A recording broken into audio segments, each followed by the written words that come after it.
Duet ছাত্রদল বাহিরের ভাড়াটিয়া টোকাইদের সাথে নিয়ে ডুয়েট গেট ভেঙে বিশৃঙ্খলা সৃষ্টি করে গেটে ঢোকার চেষ্টা করে। আমাদের আগের দাবি এখনও থাকবে, বাহিরের এই বিসিকে অবশ্যই প্রজ্ঞাপন বাতিল করতে হবে। আর কোনোরূপ সংখ্যাদের ষড়যন্ত্রে আমরা পা দিইনি।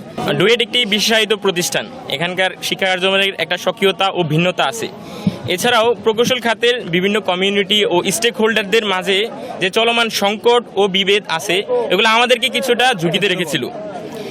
এমত অবস্থায় আমরা সরকারের ও বিশ্ববিদ্যালয়ে বিসি নিয়োগের সাথে সংশ্লিষ্ট সকলের প্রতি যথাবিহিত সম্মান প্রদর্শনপূর্বক আমাদের চাওয়া ছিল ডুয়েটে পূর্ব থেকে কর্মরত একজন শিক্ষককে যথাযথ ক্রাইটেরিয়ার মধ্যে দিয়ে বিসি হিসেবে নিয়োগ দান করুক।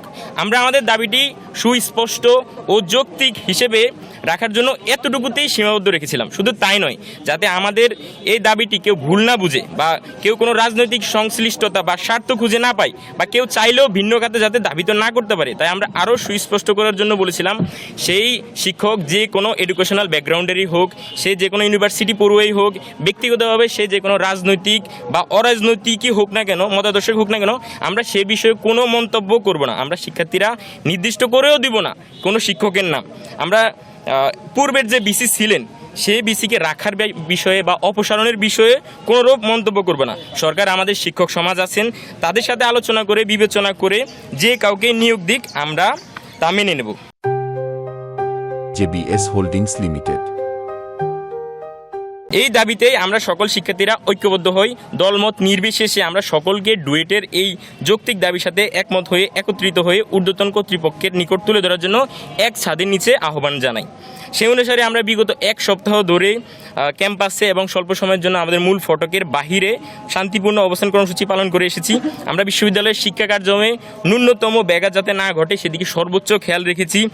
আমাদের একাডেমিক ক্যালেন্ডারে এখন পরীক্ষা চলতেছিল, আমরা আমাদের আন্দোলন কর্মসূচি যেন পরীক্ষা কার্যক্রমে কোনোরূপ ব্যাঘাত না ঘটাই সেটাও সুনিশ্চিত করেছি। মধ্য কথা, আমাদের বিশ্বাস ছিল একটি গণতান্ত্রিক ও শান্তিপূর্ণ রাষ্ট্রে শান্তিপূর্ণভাবে দাবিগুলো তুলে ধরবো এবং আদায়ের চেষ্টা করব।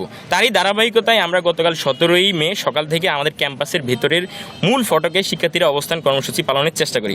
আমাদের পূর্ব অবস্থান থেকে আমরা একটুও সরে যাইনি, যে চিন্তাভাবনা ছিল তার একটু ব্যত্যয় করতে দিইনি। আমরা সব আশঙ্কা সতর্কতাকে নাকচ করে দিয়ে কোনোরূপ সংখ্যাদের ষড়যন্ত্রে আমরা পা দিইনি।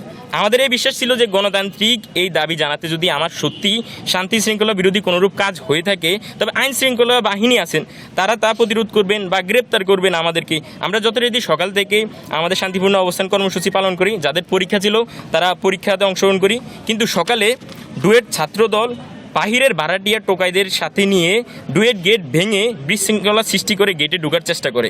এ সময় ভিতরে থাকা শিক্ষার্থীরা তা প্রতিহত করার চেষ্টা করলে এবং তাদের উপর বাহির থেকে ইট পাটকেল ছুঁড়ে ও দেশীয় অস্ত্র নিয়ে আতর্কিত হামলা চালায় ছাত্রদল ও তাদের সহযোগী বহিরাগত টোকাইরা। সংঘাতে আমাদের 18 জন শিক্ষার্থী আহত হয় এবং তাদের মধ্যে 12 জন গুরুতর আহত হয়। আইনশৃঙ্খলা বাহিনী কোনোরূপ নিরপেক্ষ ভূমিকা পালন না করে তারা ছাত্রদলের সঙ্গ দিয়ে ক্যাম্পাসের অপ্রস্তুত শিক্ষার্থীদের উপরে টিয়ার শেল নিক্ষেপ করে। তো জনগণের কাছে এবং রাষ্ট্রের প্রধানমন্ত্রীর কাছে আমাদের দাবি, আপনার রাষ্ট্রের নাগরিক ও ডুয়েটের শিক্ষার্থী হিসাবে আমাদের দাবি থাকবে, আমাদের যৌক্তিক দাবিটি মেনে নিয়ে আমাদেরকে বাধিত করবেন। আর এই ঘটনার সাথে যুক্ত সকল হামলাকারীদের যথাযথ বিচার করে রাষ্ট্রের শান্তিপূর্ণ অবস্থা বজায় রাখবেন এবং জনগণের আস্থা বজায় রাখবেন। ডুয়েটে কর্মরত শিক্ষকবৃন্দ থেকে প্রশাসন গঠন করে আমাদের দাবিটি পূরণ করবে। কিন্তু সেই গণতান্ত্রিক দাবিকে যেভাবে সংঘাতে জড়িয়ে আমাদেরকে রক্তাক্ত করা হয়েছিল, সেই জায়গায় আমরা সেই দাবি থেকে কোনোভাবে সরে আসবো না। আমাদের আগের দাবি এখনও থাকবে, বাহিরের এই বিসিকে অবশ্যই প্রজ্ঞাপন বাতিল করতে হবে। আবার নতুন করে আমাদের এখানে কর্মরত যে শিক্ষকবৃন্দ আছে তাদের ভিতর থেকে প্রশাসন গঠন করতে হবে, তবেই আমরা আমাদের আন্দোলন শেষ করব। আমরা যে শান্তিপূর্ণ অবস্থান রাখতেছি বা যে সহাবস্থানের যে চিন্তাধারা আছে সেটা আমরা বজায় রাখার চেষ্টা করবো। আমরা রাষ্ট্রের কাছে আপনাদের মাধ্যমে প্রধানমন্ত্রীর কাছে, শিক্ষা সচিবের কাছে কিংবা শিক্ষামন্ত্রীর কাছে আবেদনপত্র চিঠি জানানোর চেষ্টা করব। তারা আমলে নিলে আমরা সহাবস্থান ধরে রাখবো এবং শান্তিপূর্ণভাবে এই সংঘাত শেষ করার চেষ্টা করব। কিন্তু যদি তা আমলে না নেয়, আমরা অবশ্যই সন্ধ্যার পরে আরও বৃহত্তর কর্মসূচি এবং কঠোর কর্মসূচি জ্ঞাপন করবো ইনশাআল্লাহ। আমাদের অবশ্যই দাবি থাকবে ঈদের আগে যেন এই সংঘাত নিরসন করে। অন্যথায় হলে আমরা ঈদের পর পর্যন্ত এই আন্দোলন চালিয়ে যাবো এবং এর ভিতরে আমরা ক্যাম্পাসকে পুরোপুরিভাবে বন্ধ করে দেবো, শাটডাউন করে দেবো। এখন পর্যন্ত দায়িত্বশীলভাবে আলোচনা বা অবস্থান করেনি কেউ এখন পর্যন্ত। আমরা আমাদের শিক্ষক মণ্ডলীর কাছে বারবার দাবি জানিয়েছি, তারা তাদের জায়গা থেকে যে লায়াবিলিটিস বলুন বা তাদের যেই লিমিটেশনস বলুন, তারা তার ভিতরে যতটুকু করার চেষ্টা করতেছেন, কিন্তু তা ফলপ্রসূ হচ্ছে না আমাদের জন্য। আমরা চাই সরকারের ঊর্ধ্বতন কর্তৃপক্ষ যারা দায়িত্বশীলভাবে এই সমস্যা সুন্দরভাবে নিরসন করতে পারেন তারা দ্রুতই রেসপন্স করুক।